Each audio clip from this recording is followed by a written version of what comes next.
Yo soy Lautaro, para quienes no me conozcan. Veo nombres conocidos igual, qué emoción. Yo también. Mucha gente, así que me bajo. Estudien ustedes, chicos.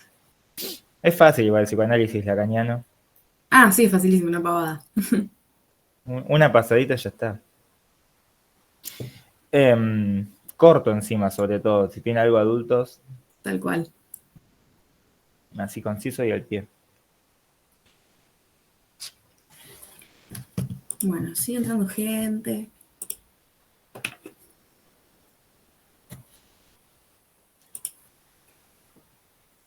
Mm.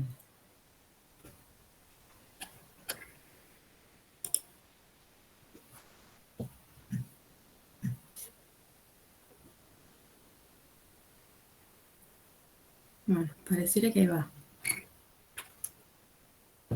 En todo caso, iremos Sí, así. si entra alguien más, que se pierda la La presentación. introducción. El no todo. Claro. Bueno, hago una introducción cortita entonces y ya arrancamos con el repaso. Yo soy Sofi, algunos capaz me conocen de las cursadas o del grupo de sexto que me lo paso mandando mensajes. Soy compañera de la Joreche. Nada, la idea de este espacio es, forma parte de un proyecto más grande que tenemos nosotros, que es el Avanzamos Todos, donde hacemos grupos de estudio preparcial, algunos son recurrentes, tenemos material físico también en la mesita. En la facultad suelen quedar por fuera los años superiores y por eso quisimos armar este espacio para el parcial de adultos, que no es fácil, por lo menos a mí no se me hace fácil. Así que nada, está bueno poder, incluso en estas instancias de años superiores, poder acompañarnos entre compañeros, valga la redundancia, y poder gestionar estos espacios que nos van a servir a todos, más allá de que nos presentemos en la primera instancia o en el recuperatorio. Me parece que va a estar bueno y que va a servir. Y estén atentos a nada, a nuestras redes, al grupo de sexto donde mando mensajes constantemente, para seguir enterándose de las demás cosas que hagamos para años superiores, porque la idea es poder seguir con esto. Si alguien no está en el grupo de WhatsApp y quiere estar en el grupo de WhatsApp, escríbanme en el chat y yo lo mando. También sé que hay gente que no está en el grupo de WhatsApp que me pidió que le mande el link aparte. Vamos a tener que renovar el link, así que si se termina y yo no les mandé, escríbanme y se los mando. Y después esto va a quedar grabado, está siendo grabado en este momento. Así que si alguien quiere volver a ver una parte o se lo perdió, etcétera, en esta semana, quizás la que viene, lo voy a estar pudiendo descargar y lo voy a estar mandando al grupo. Así que nada, eso, Lauti, te dejo a vos. Yo tengo el audio. Tengo el Para una parte. audio Gracias, conectado, sí. Lauti, también por tomarte el tiempo de venir acá y ayudarnos con esta materia que es facilísima, una pavada. Ahora sí, gracias. Yo no sé para qué vine. Bueno, lo primero que yo quería decir, primero, gracias, porque me parece que es un espacio súper interesante. Creo que también puedo tomarme la libertad de decir gracias por los compañeros de sexto que, habiendo cursado yo sexto muy solo, o sea, muy solo desde, no hay grupos de estudio, no hay encuentros, no hay nada. Cuando me dijeron, che, estaría bueno esto, dije, intentémoslo. Bueno, para quienes no me conozcan, yo soy Lautaro Sabatini, soy profesor de psicología, casi licenciado, me falta medio TIF. Fui adscripto de Psicopato 1, que es una cátedra que tal vez teóricamente no esté tan en sintonía con adultos como uno podría creer, pero tiene un poco la misma base teórica y conceptual, que es, a fin de cuentas, Lacan. Como ustedes habrán leído y sabido, adultos se manejan mucho más desde, diríamos, el seminario 14 en adelante, aunque toma el seminario 11. Y el psicopato es los primeros 5 seminarios, 6. Así que bueno, hay una diferencia, pero se estructura más o menos de la misma forma. Lo bueno igual es que por eso yo decía, empecé con el chiste este de que es sencillo, porque yo propuse que surjan preguntas en el grupo y nadie preguntó nada, así que entiendo que para el parcial está todo claro, porque bueno, la idea que se me había ocurrido para pensar un poco el repaso es tomar los puntos del contenido, del programa. No sé qué se les ocurre a ustedes. Sí les pido, más allá de que la cosa esté siendo grabada, que se queden para el segundo momento, porque a mí me gusta encontrar, al menos así sean las preguntas en las cámaras apagadas, un otro, ¿no? Un otro al que referenciarme imaginariamente, porque si no esto es como muy monólogo. Entonces, en relación al programa, yo entiendo que ustedes rinden con TP1 y TP2. Felipe me dijo algo, después Maggie me dijo otra cosa. Ok, TP1 y TP2.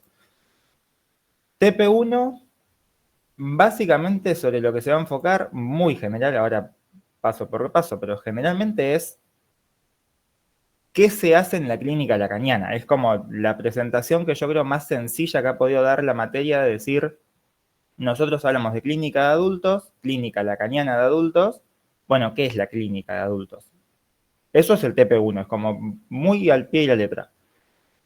Y el TP2 es como que de repente se coparon y dijeron vamos a hablar de la psicosis y se va todo un poco más a lo especular porque no es tan claro lo que pasa con la psicosis. Así que siento que tenemos como esa dualidad entre lo que es muy claro del TP1 de se hace esto, esto y esto, se encuentra este y este momento, y el TP2 que es un sálvese quien pueda, mientras no desencadene el sujeto, estamos más o menos bien.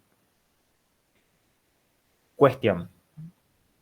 A partir de esa lógica, el primer texto que se menciona tanto en la bibliografía del TP1 como en los contenidos del TP1, que para mí es fundamental que se entienda, es el texto de la dirección de la cura de Lacan. Es fundamental que se entienda primero porque si es una clínica lacaniana hay que leer a Lacan, paso uno. Y segundo, que es el texto que habilita, yo creo, a leer, un consejo, habilita después a leer los otros textos, porque cuando uno entiende por qué Lacan dice lo que dice en ese texto, entiende por qué Miller dice todo lo otro que dicen todos los otros textos que él escribió. Que es básicamente lo que con una amiga llamamos los tres tripletes, que es táctica, estrategia y política, por un lado, y los tres pagos del analista por otro. Como que Lacan, en esta época, que es 1958, ubíquense, seminario 5 o 6,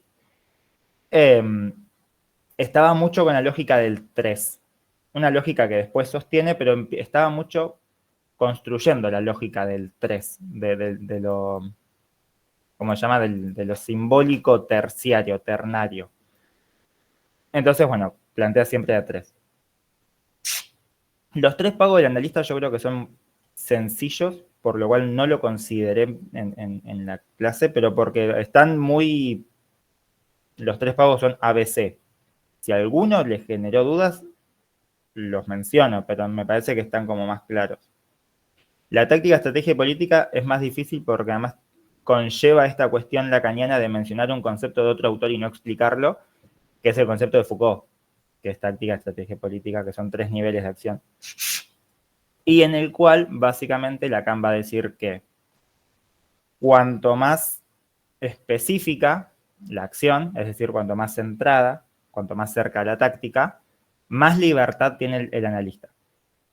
Entonces, el analista es muy poco, diríamos, muy poco libre o muy aferrado a la política y en la táctica estaría lo más liberado posible y en la estrategia, bueno, un punto intermedio.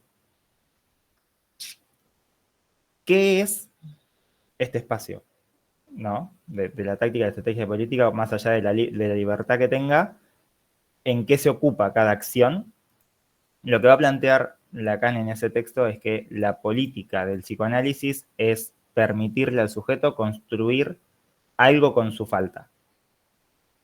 Lo plantea en términos de la completud y el deseo, pero lo que está diciendo a fin de cuentas es que el sujeto se reconozca en algo de lo imposible. Un ejemplo que a mí siempre me gusta, que lo traía Damiano, el profesor adjunto de la cátedra, es si ustedes quieren jugar un partido de ajedrez y quieren usar el caballo como un alfil, van a perder. Porque el caballo se mueve de una forma particular y es imposible que se mueva de otra. Si ustedes no reconocen esa imposibilidad del caballo, no pueden obtener el beneficio de su particularidad, de su singularidad. Esa metáfora, que para mí es como muy clara, de decir, bueno, sí, es un poco lo que apunta el psicoanálisis, a reconocer en uno mismo ese imposible, ese punto de fuga eterno, y esa es la política del psicoanálisis. Cuando se habla de que el psicoanalista no es libre en su política, es justamente eso. Uno no puede hacer psicoanálisis, pero no tocar la falta. Uno no puede sostener un vínculo transferencial sin poner en juego algo del deseo. Eso es una obligación, entre comillas, del analista. Después la estrategia es la asociación libre. Es la parte más que uno creería que en el análisis es lo primero, que de hecho Freud es lo que dice, es el único objetivo. Bueno, Lacan dice, es el modo de hacer. Y a partir de ahí ya empieza a aparecer... y la posición de muerto. Me estaba olvidando, pues son dos. La asociación libre, en términos casi freudianos, yo por eso les decía, seminario 5, todavía estamos en una época freudo-lacaniana, y que es la lógica de que el sujeto diga todo lo que se le ocurre a la mente sin ponerle un paro moral o un detenimiento ético.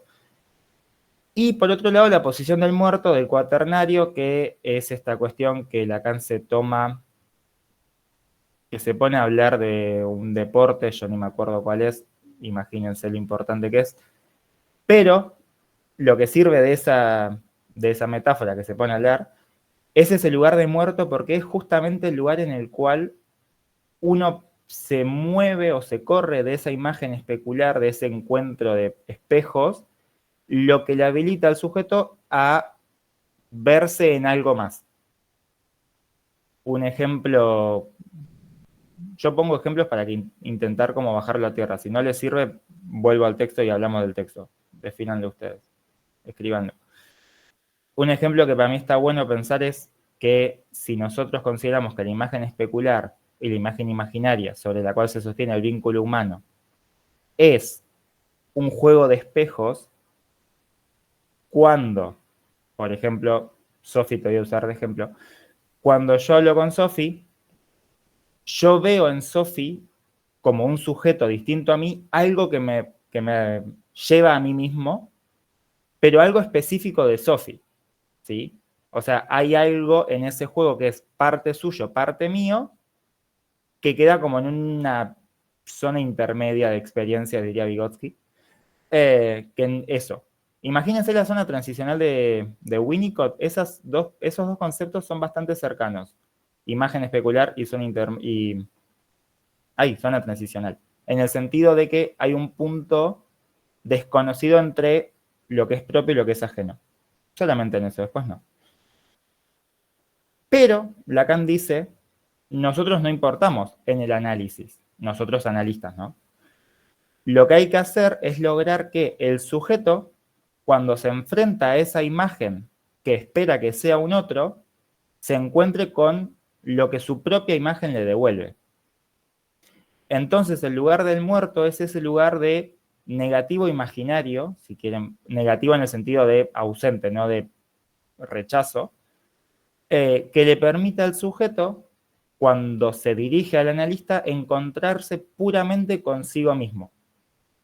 O sea, con la subjetividad que al propio paciente lo atraviesa, si usamos la palabra paciente.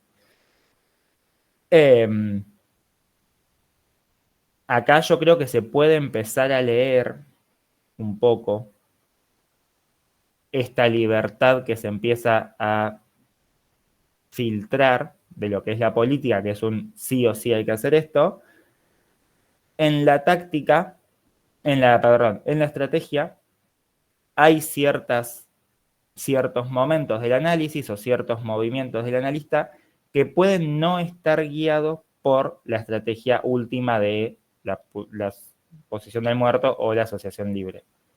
Un ejemplo que yo siempre uso es, si ustedes ven que su paciente está llorando, le pueden acercar un pañuelito.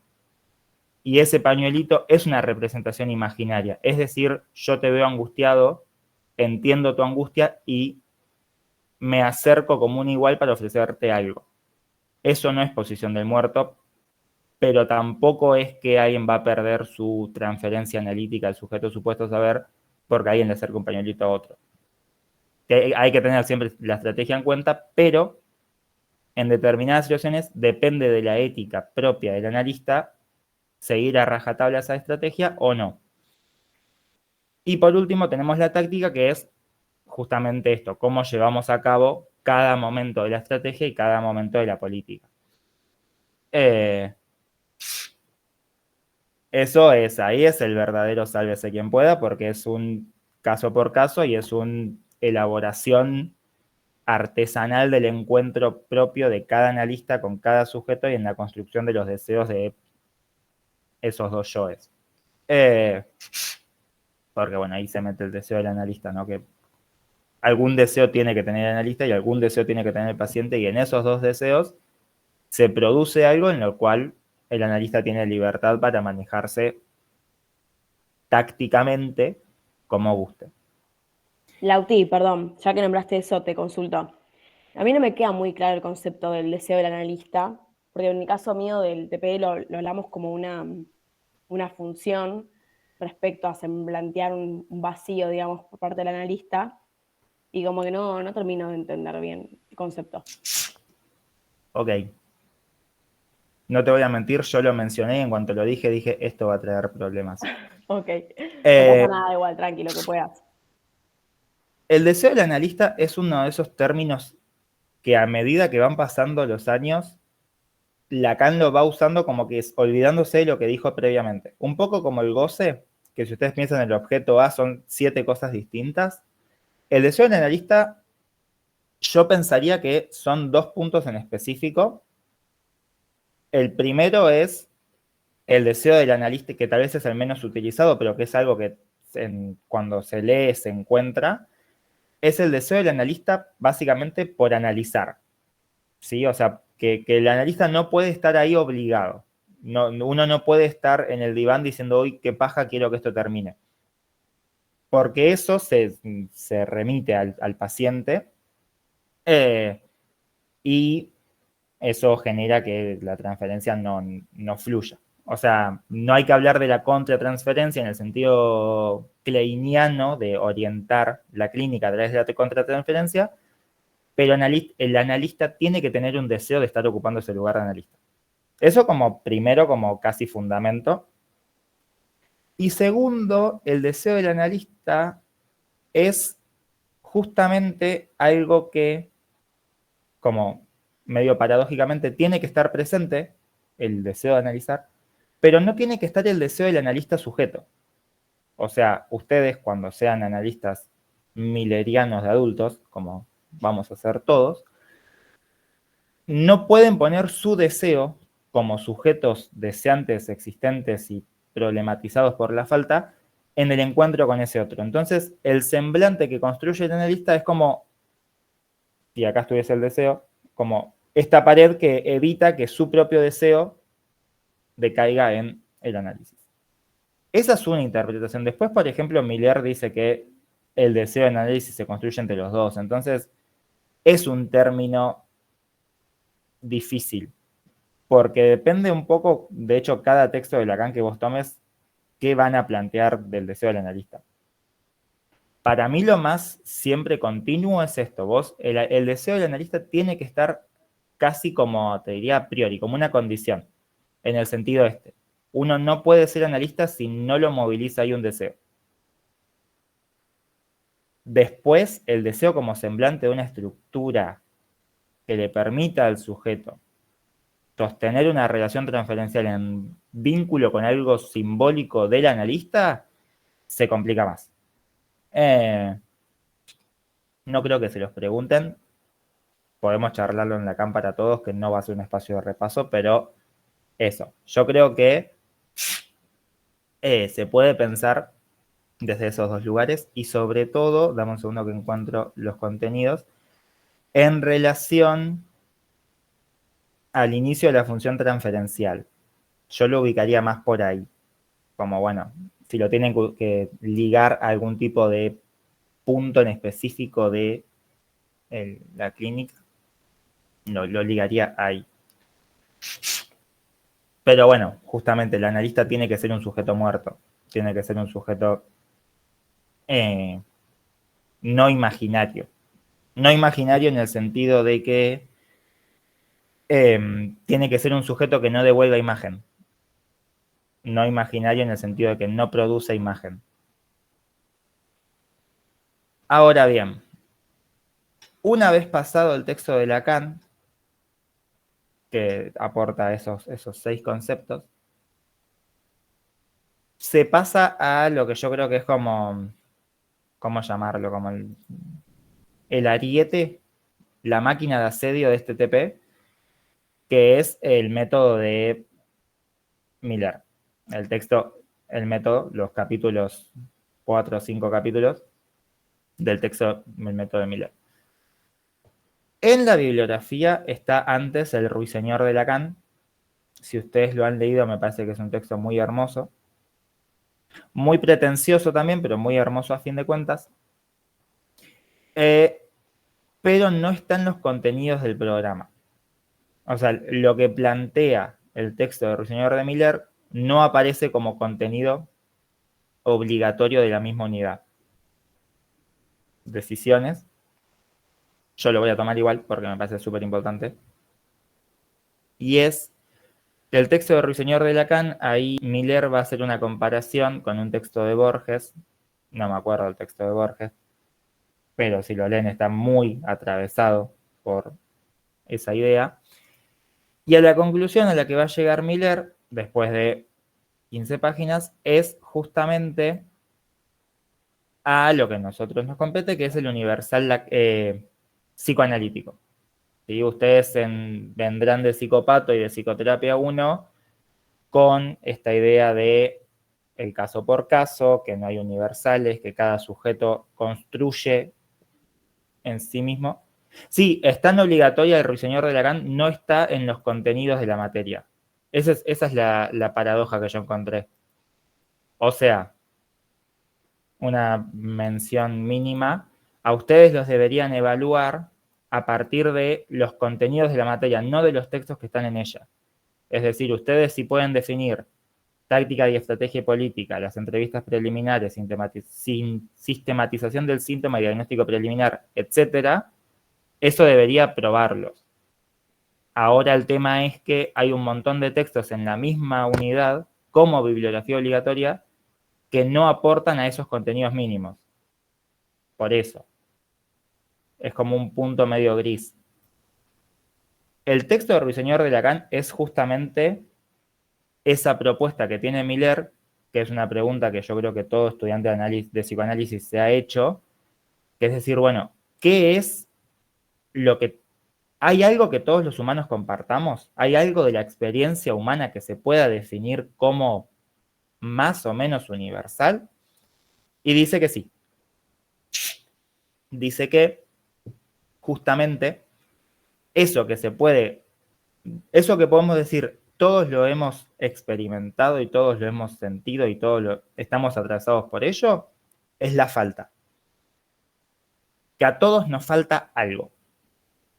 ¿Qué cosa nos falta? Es de cada sujeto. Primero, lo más común, lo más como imaginario de pensar es, bueno, qué sé yo, a uno le puede faltar un auto, a mí me puede faltar un título, a alguien le puede faltar una pareja, pero, y a un psicótico le puede faltar algo que le sostenga la realidad, pero a todos nos falta algo, todos estamos incompletos. Ahí Miller va a recuperar a Lacan y va a hablar de que no hay relación sexual, que es la famosa frase, no hay relación sexual en psicoanálisis, que lo que quiere decir es que no hay un encuentro predeterminado de modo de hacer goce. O sea, o es decir, no hay básicamente una receta de qué hacer con eso que nos pasa en el cuerpo. Lacan plantea en varios textos que a los animales esto no les pasa porque ellos ya saben. De hecho, hay un escrito que dice, los perros saben hasta en qué parte del año más o menos se tienen que reproducir. Antes de eso no se preocupan y cuando llega el momento dicen, bueno, encuentro una pareja, resuelvo y sigo con mi vida hasta el año que viene. Eso los humanos no lo tenemos. Los humanos siempre tenemos que hacer algo que es algo singular, que es algo particular y que es algo que es de vuelta, sálvese quien pueda, en el sentido de que no hay nada que te defina si algo va a salir bien o mal. Y Miller, muy contento y muy optimista, dice, bueno, ese problema lo compartimos todos. No importa la estructura, no importa la posición, no importa el discurso que nos atraviese, todos tenemos que hacer algo con la falta. Y ese es el famoso universal negativo del psicoanálisis, que es el famoso aporte del ruiseñor de Lacan. Ahora bien, ¿qué tiene que ver eso con el resto de los contenidos? Yo no sé, pero está el texto en la bibliografía y se los mencionaba. El texto del método, ahora sí, introducimos.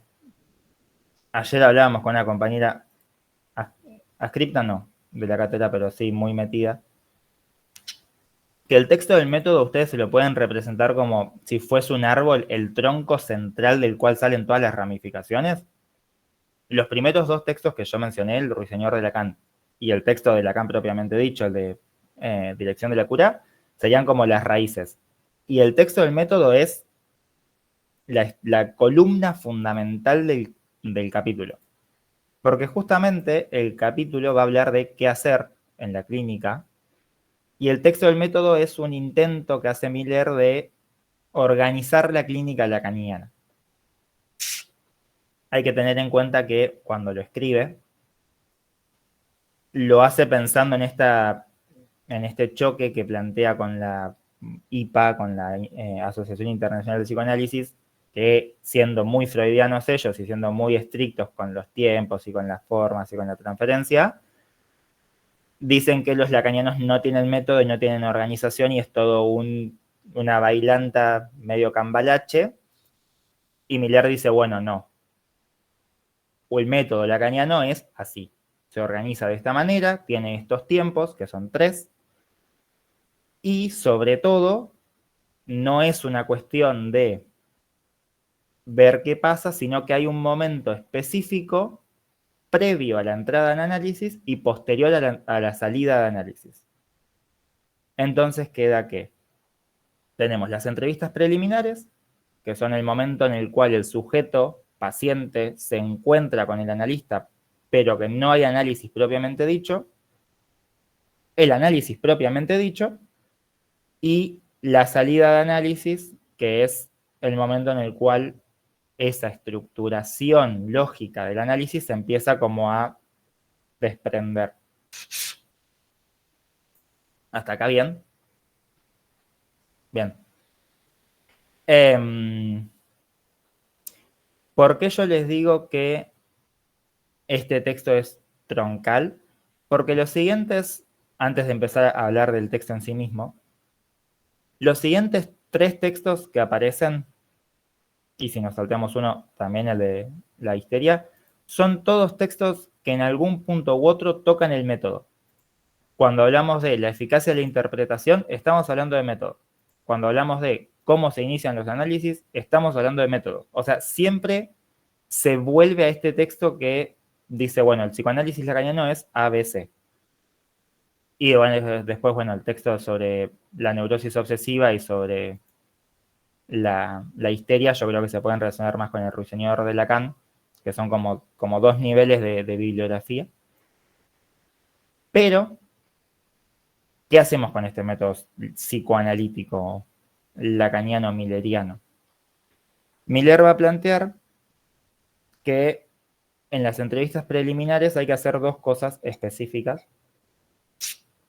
Una de ellas les puede sonar a clínica de niños, porque va medio de la mano con algo que plantea Bleichmar, por si les suena similar, si hacen esa asociación, no es ilógica, que es la sistematización del síntoma. Y la segunda, que es la más esperable, que es el diagnóstico preliminar. El diagnóstico preliminar, lo plantea Miller, es básicamente analizar si ese sujeto con el que nos estamos encontrando presenta síntomas de psicosis. Porque si presenta síntomas de psicosis, en términos estrictamente psicoanalíticos, no se lo puede analizar. Después hay formas que han encontrado los psicoanalistas, sobre todo Laurent y Maleval, Miller también, pero Laurent y Maleval, de hacer algo con esa psicosis. De hecho, en el TP2 hablan de Soler, que plantea estabilizaciones y plantea intervenciones en la psicosis, pero si ustedes leen los textos van a notar que no es el mismo tipo de intervención de la clínica psicoanalítica más común o más tradicional de, bueno, sentate, contame y hacete cargo de eso que te pasa. Si a un psicótico vos le decís hacete cargo de lo que te pasa, lo más posible es que desencadene. Y eso a Miller no se le escapa. Miller dice, ojo con poner a alguien en un diván, porque ustedes lo van a sentar en el diván y van a decir, bueno, al modo de Freud con Dora, ¿cuál es tu lugar en eso de lo que vos te quejás? Y el psicótico no va a poder responder, porque justamente la pregunta que lo atraviesa el psicótico es ¿cuál es mi lugar en todo esto que me pasa? Entonces, si ustedes se la devuelven, nada, pobre tipo. Una vez definido que nosotros no tenemos un psicótico en análisis, que cómo se define, básicamente Miller plantea que hay dos maneras. La manera más sencilla es que el sujeto esté desencadenado totalmente, que el sujeto esté con alucinaciones y delirios y una fragmentación corporal, que eso, bueno, un neurótico no va a tener una fragmentación corporal libre de la realidad. Y la segunda es la más complicada, que es un psicótico no desencadenado. Justamente es la más peligrosa porque puede desencadenar el análisis. Y lo que plantea Miller es que uno tiene que ir a buscar los síntomas o los fenómenos elementales, los famosos psicopato 1, que son estos, el automatismo mental, el automatismo mental en término amplio, ¿no? O sea, automatismo motriz, automatismo sensorial, automatismo lógico, la asociación de ideas, etcétera, etcétera, etcétera. Si nosotros encontramos eso, el análisis propiamente dicho no se puede hacer. O sea, no le pueden decir al sujeto, vení, sentate y contame. En un diván. Ahora bien, ¿qué pasa si no encontramos eso? ¿Qué pasa si el sujeto viene muy contento con su neurosis y decimos, ok, tenés tu neurosis y tenés tu malestar? El sujeto llega habiendo construido él un malestar. Muy específicamente, Miller usa esa palabra porque justamente define que el sujeto reconoce que algo está mal, pero no por ello se reconoce parte de eso que le genera malestar. Y sobre todo, no reconoce que eso que le genera malestar está necesariamente en lugar de otra cosa. O sea, el sujeto llega diciendo, me pasa esto y quiero resolverlo. Lo que se propone Miller en las entrevistas preliminares es decirle, bueno, esto de lo que vos te quejas está en lugar de otra cosa, que es lo que se conoce como sintomatizar el malestar. Es decir, vos tenés una experiencia que a través de las primeras entrevistas construís como representante de otra experiencia. ¿Sí? O sea, en los... cuando, por ejemplo, el famoso hombre de las ratas, que de hecho su malestar era tener un certificado. No sé si ustedes lo han leído en el epílogo, pero el hombre de las ratas va a Freud para conseguir un certificado y se va. No le interesaba curarse. Ese malestar, Freud logra momentáneamente decirle, bueno, vos querés un certificado porque en realidad de fondo hay otra cosa. Esa otra cosa, ¿qué es? Y ahí el hombre de las ratas empieza, taca, taca, taca, taca, taca, taca, y construye un análisis hasta que, bueno, Freud le dice, estás curado, el señor se va y medio que se suicida en la Primera Guerra Mundial por los delirios obsesivos. Por eso es un caso fallado, el hombre de las ratas, porque el señor se deja morir en realidad, demostrando ser un buen militar. Pero bueno, volviendo a Miller, 80 años después, tenemos esos dos objetivos de la entrevista preliminar. Definir que no es psicosis, definir que es algo del campo de la neurosis y definir que ese malestar con el cual el sujeto llega es un malestar sintomatizable y construir ese síntoma. ¿Sí? Lo que plantea Miller, que para mí está bueno, es que el síntoma se construye en análisis. No es que el sujeto llega con un síntoma. La asociación que yo les decía que podía no ser ilógica es que lo asocien con la razón de análisis de Bleichmar, cuando habla de que una cosa es la demanda o el malestar que el sujeto trae y otra cosa es decir, bueno, todo bien con ese malestar, todo bien con la nota que vos querés que yo te firme, pero ¿qué hacemos con eso? Miller lo plantea en términos significantes de eso que vos me pedís está en lugar de otra cosa que no me estás pidiendo a mí. Nada, para tener en cuenta que el síntoma psicoanálisis se construye. El síntoma analítico, que no es lo mismo que síntoma que el sujeto perciba. Acá, Miller, que feo fallido, Miller habla de su neologismo que es avaluación. Avaluación como evaluación y aval de ese malestar. Miller va a decir que en un primer momento el sujeto avalúa su malestar y lo reconoce como algo digno de ser trabajado. Y en un segundo momento el analista avalúa el malestar del paciente y lo reconoce como algo digno de ser sintomatizado y de ser el pase de entrada de ese sujeto al análisis. Esos son los dos avales de los que habla Miller. Lau, me perdí, ¿podés repetir eso? Sí. Miller en ese texto va a hablar de la noción de aval, de avalar, de conceder estructuralmente algo. Va a usar el concepto de, que es un neologismo que plantea él, avaluación, que yo entiendo que lo usa para definir como la simultaneidad del proceso. ¿Sí? O sea, uno está evaluando y avalando a la vez. Muy significante, muy del dominio de lo simbólico. Lo que va a plantear es que el sujeto en un primer momento evalúa y avala su malestar. Ustedes, para pensar esto, yo me gusta pensarlo desde la negativa. Imagínense las histéricas de Freud antiguamente que podían existir con una pierna dormida. O sea, que les generaba algún tipo de malestar, les generaba incomodidad, les generaba como trabas, y ella andaba. No avalaba su malestar como algo a trabajar. Existía. Eso, Miller dice, bueno, el sujeto tiene que tener un malestar y tiene que avalarlo como algo que lo moviliza a buscar un análisis. ¿Sí? Qué sé yo, si ustedes...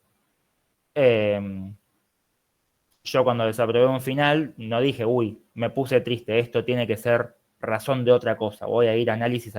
No lo avalé como un malestar en el término psicoanalítico.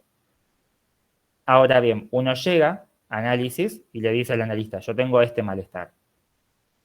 El analista, por su parte, tiene que tomar eso y decir, bueno, este malestar, avalado por vos, puede ser trabajado en análisis. Y ahí el profesional avala ese malestar. Suponete que el malestar con el cual llega un paciente es que le duele el pie. Y él reconoce propiamente, autodiagnosticadamente, que es algo psicológico. Ahí el analista puede decirle, no, mirá, vos avalás tu malestar, pero yo como analista no lo avalo. Yo como analista no te otorgo ese pase a paciente porque no es un malestar que incumba al psicoanálisis. O si pensamos en una alucinación, también vale. En términos estrictamente psicoanalíticos tradicionales. Entonces, la entrada en análisis implica estas dos concesiones, estos dos permisos. Que el sujeto se reconozca con un malestar y que el analista reconozca en ese malestar la posibilidad de cura. La posibilidad de cura o la posibilidad de entrar en análisis, mejor dicho. No tanto de cura, sino de ser trabajado con. Hasta acá, temporalmente, tenemos entonces un analista que está muy contento con su paciente, que está con su neurosis, por el diagnóstico preliminar, su malestar reconocido y su síntoma ya construido, es decir, reconoce en su situación que hay algo que él no conoce. Ahora bien, en este punto, antes de pasar a la entrada en análisis, antes de entrar en el análisis, queda un último movimiento, que hacemos un salto al texto de Suárez, de las... sí, lo tiene, lo había perdido. La eficacia e interpretación. ¿Ese texto lo toman ahora? Porque entiendo que Suárez se jubiló. Ah, ok. Dije, tal vez se fue y no lo habían tomado. La eficacia de la interpretación, Suárez va a plantear que en estas entrevistas preliminares hay una interpretación, o sea, hay una intervención de parte del analista que moviliza algo en el sujeto. Eso que moviliza dentro del sujeto es lo que constituye después el sujeto supuesto saber. O sea, o es lo que constituye en ese movimiento el sujeto supuesto saber. ¿Bien? Es decir, antes de que entremos en análisis, como si fuese un viaje esto, el paciente tiene que tener su lista de síntomas y de neurosis, y el analista tiene que tener en su semblante el sujeto supuesto saber. Que este sujeto supuesto saber no es un saber de lo que le pasa al sujeto. No es que el paciente cree que el analista sabe lo que le pasa. Que puede ser, pero no es el objetivo del analista. El analista tiene que lograr que el sujeto construya una imagen de él, del analista, en la cual él sabe que algo le pasa. O sea, el analista como sabedor de esa falta, no de lo que la cubre, sino de como que el analista pudiese saber qué es ese punto ciego que el sujeto no puede ver, que bueno, o sea, claramente es una construcción simbólica, el analista no tiene ni idea de cuál es esa falta. Pero el sujeto tiene que construir esa fantasía. ¿Por qué? Porque a partir de ese lugar, de que el sujeto diga, yo no lo sé, pero él sí, puede decir, yo puedo llegar a saberlo. Y se enfoca en el seguimiento de ese camino que le otorga un saber sobre su propia falta.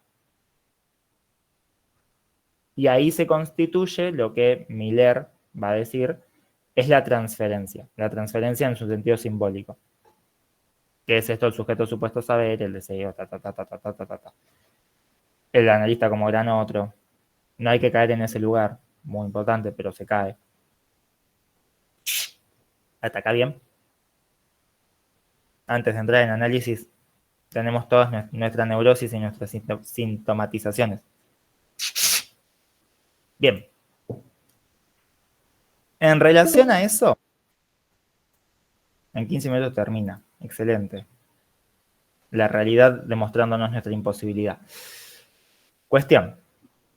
Una vez entrado en análisis, yo creo que el análisis es lo más conocido. Yo creo que es el punto en donde menos nos tenemos que parar porque es lo que ustedes han visto, lo que todos hemos visto en teoría psicoanalítica, en psicoterapia 1, en psicopato, o sea, es el sujeto en el diván y el analista diciéndole cuál es tu lugar en eso de lo que vos te quejás, la interpretación como asociación libre de ideas, no medidas, no reguladas, no moralizadas, y la catarata de significantes que eso vaya produciendo en relación a ciertos puntos. Eso es donde el sujeto, donde el analista tiene más libertad y donde el sujeto tiene mayor trabajo. Pero ¿qué es lo que hemos visto? No aporta demasiado a otras nuevas formas de hacer con eso. Pero sí, para pasar a... Me encanta que el contenido es del inicio, intervenciones, que intervenciones es el final. O sea, por eso, como que en el medio es... Se supone que ustedes lo saben. Por lo cual no se lo van a preguntar. O sea, ¿qué hace un analista? Hace que el sujeto hable. Punto y aparte. En el análisis. Antes y después no. Antes ya hablamos y ahora la pregunta que surge es, ¿qué pasa después? ¿Qué pasa después de un análisis? ¿Qué es un punto que recupera Suárez? Que para mí es magnífico. Porque es justamente esta sensación que a mí me genera en los trucos de magia cuando el mago explica y como que uno dice, yo ahora perdí la magia de ese truco, pero puedo replicarlo, no porque un analizado pueda ser analista, pero porque el analista en final de análisis lo que tiene que lograr es justamente salirse de ese lugar de sujeto supuesto saber. Como que al principio tanto se esforzó por estar en ese lugar enigmático del que sabía, y la cura de un análisis, el cierre de un análisis, apunta justamente a destituirse de ese lugar. ¿Cómo se hace eso? Suárez habla de la interpretación, es decir, de todas las intervenciones, la interpretación en específico, y la interpretación, que esto lo recupera de Lacan, de lo que se llama décoté, de costado. Suárez lo que va a hablar es que durante el análisis, el analista apunta con sus interpretaciones a el sentido de aquello lo que el sujeto está diciendo. El sujeto dice S1, un significante, y el analista apunta a S2. Es decir, básicamente, ¿con qué relacionas esto de lo que estás hablando? En el tercer momento, Suárez va a plantear que a lo que hay que apuntar es justamente a la intersección de esos dos significantes. No al punto de yo sé eso a lo que vos te referís, sino a pensar esa separación que hay entre lo que uno dice y eso a lo que uno se refiere, que como tal rompe con el sujeto supuesto saber porque se deja de poner el foco en ese S2 que estaba más allá del discurso. Se deja de poner el foco en yo sé a dónde apuntás vos. El tema es preguntarse cuánta distancia hay básicamente entre eso que vos apuntás y eso que vos decís. Que acá aparece el signo, el sello de la clínica milleriana, que es aprender a hacer algo con ese goce. Es decir, entre significante 1 y significante 2, y significante 3, significante n, se escapa el goce, siempre. Esto es la base del deseo, cuando se habla de que el deseo no se articula, pero está articulado. El goce siempre aparece en las palabras que elegimos, básicamente. O sea, la forma en la que nosotros nos relacionamos con el simbólico que nos atraviesa es la forma en la cual nuestro goce se articula. Es la forma en la cual encontramos una manera de regular ese goce. Que por eso en la psicosis, que la cadena no está constituida por metáforas, el goce no se puede sostener. Y por eso aparecen todos los fenómenos de desborde de goce, según Miller. Acá siempre, según este buen señor. Pero está bueno pensar que no es una cuestión de que ¿cómo se llama? que el análisis se sostiene en estos dos puntos de, bueno, construimos un síntoma y continuamos con la cadena. Porque lo dice Miller, lo dice Suárez, lo dice Freud, esa cadena nunca termina. Si uno se queda siempre en el lugar de construir una cadena de sentido al siguiente significante, ese significante siempre va a devolver otro significante. Entonces, el cierre de análisis tiene que apuntar a otro lado. Ese otro lado es justamente esa construcción inherente a la cadena significante, que es justamente la construcción del goce, la regulación del goce. Y ese es el objetivo de la clínica. Volvemos al punto de la política, de que el sujeto pueda reconocer y pueda hacer, sobre todo, algo con ese imposible. Algo con eso que siempre se le escapa a la palabra. No creo que se los pregunten, la verdad, pero me parece que es un punto interesante para pensar la clínica, sobre todo a futuro. Es decir, bueno, en algún punto el analista mismo tiene que correrse ese lugar y decir, vos no lo sabés, yo no lo sé, y sobre todo no lo podemos saber. Que volvemos a, y acá hacemos la asociación con el ruiseñor de Lacan, lo único que sabemos es que hay algo que no vamos a saber, que hay algo que no vamos a llegar a cubrir. Y tenés que hacer algo con eso. Y cuando el sujeto, si se lograse, en el caso abstracto de que el sujeto comprendiese y aprehendiese con H esa falta constitutiva de su existencia, ya está. Firman ustedes, análisis correcto, aprobado, y el sujeto se va con su falta y con su modo de hacer en el mundo, de ese goce particular, que le permita existir de la manera menos angustiante posible. Eso es un análisis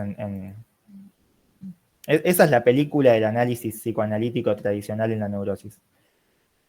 Ahora, la realidad no funciona así. Nunca. Ojalá. Y para pensar la realidad tenemos los casos que hablan de, bueno, vivir en el faro y los casos de atadas al padre. Para mí el caso de vivir en el faro está muy bueno para pensar justamente esta cuestión del goce. Yo no lo he repasado, la verdad, porque es un caso. O sea, siento que sirve como ejemplo y sirve como estructuración, pero no es la teoría en sí misma. Pero aparecía mucho esto de como siempre más, que es algo bastante psicotizante, ¿no? Como siempre un poquito más. Ese poquito más siempre es goce. Y por otro lado, como en comparativa, no porque las estructuras sean comparativas en este punto, pero sí los casos, el caso 1, el caso 2 de atadas al padre, de cada una con su arcón, que todo lo que le afecta a la chica es una gran pregunta y irrespondible.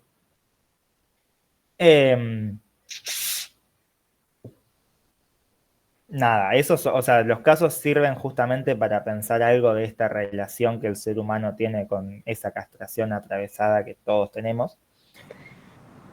Lau, antes de que te vayas con los casos, en relación a el texto del método y esto de o sea, los otros dos grandes niveles que plantea Miller en el texto, lo de localización subjetiva y, bueno, la introducción al inconsciente. La introducción al inconsciente es esto mismo, o sea, es la entrada en análisis propiamente dicha. Y lo de la localización subjetiva, esto era una enunciación y diferenciación entre enunciado y enunciación, perfecto, listo. Sí, la localización subjetiva es, yo creo que lo que tiene mucho Miller, que tenía mucho Lacan, para hacer una comparativa, es que a veces formalizan cosas que otros analistas como que dejaban un poco en el aire. Como, bueno, el hacerse cargo, que en psicoanálisis no se usa el concepto de hacerse cargo, Miller lo propone como esta cuestión de ¿desde dónde estás parado vos cuando estás diciendo esto? Que me parece que es la forma más de barrio de llamar a la localización subjetiva. que se puede definir como la posición del sujeto en el contexto simbólico imaginario que lo sostiene. Pero sí, es justamente eso, es pasar un poco de esto que Lacan dice de que el sujeto en un principio les habla a ustedes, pero no habla de sí mismo, y después habla de sí mismo, pero no les habla a ustedes. O sea, el sujeto en un principio está desdibujado y solamente devuelve un malestar. En un segundo momento se pone él en el lugar, pero no les está hablando a ustedes como un igual, porque justamente está en su posición de existencia propia, de significante, de taca, taca, taca, taca. Y ese tercer momento en el cual el sujeto puede devolver algo a esa realidad, posicionándose él desde un lugar nuevo, desde una lógica distinta, que Miller dice, bueno, es la lógica del goce, la lógica de construir algo con ese cuerpo. Porque esa es otro gran matema psicoanalítico, que es que nosotros no tenemos un cuerpo, nosotros lo construimos. Y en esa construcción significante y simbólica dejamos cosas de lado. Y esas cosas de lado son el goce que después se nos devuelve. Pero sí, la localización subjetiva es esa construcción lógica, simbólica de desde dónde se posiciona el sujeto y a partir de ahí qué cosas deja de lado y qué cosas sostiene en su realidad. Pero bueno, ven, por ejemplo, esas dos cosas que mencionaba Yara no están en los contenidos. Por eso yo no sé si mencionarlas o no.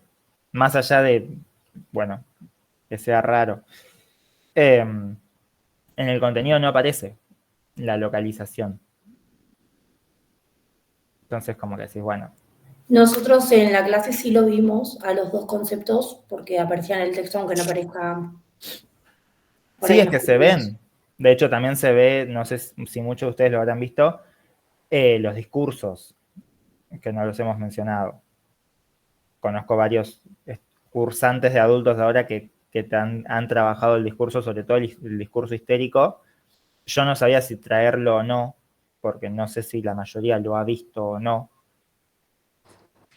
Va a variar mucho en cuanto a las clases que hemos tenido, todo. Yo, por ejemplo, no doy ni histeria. O sea, veo un caso de neurosis obsesiva y listo. Pero bueno, va a depender de eso. Hay muchos que llegan hasta el TP2 o no. Claro, Ok. varía un montón. A nosotros, por ejemplo, lo de los discursos, como medio que iba de cabeza, el discurso histerizado sobre todo, y nos sacaron los dos textos de Miller. O sea, todo lo contrario. Y llegamos a TP2 y psicosis. ¿Qué dos textos te sacaron? Hay 3 textos de Miller. El que quedó es el de Ruiseñor. ¿Te sacaron el método? Qué genialidad. Sí. Recomendá a tu profe, porque la verdad, ese texto hay que cambiarlo. Pero bueno, sí, por eso la idea era en el grupo que más o menos digan por dónde iban para saber, porque el contenido del TP es esto, es como muy, bueno, vemos. Termina dentro de un minuto, nos conectamos y hablamos de psicosis. Sí, eso les iba a decir, que si quieren vamos ya al otro, así no quedamos con oraciones por la mitad y eso. Y los discursos. Bueno, nos conectamos en el otro. Genial. Adiós.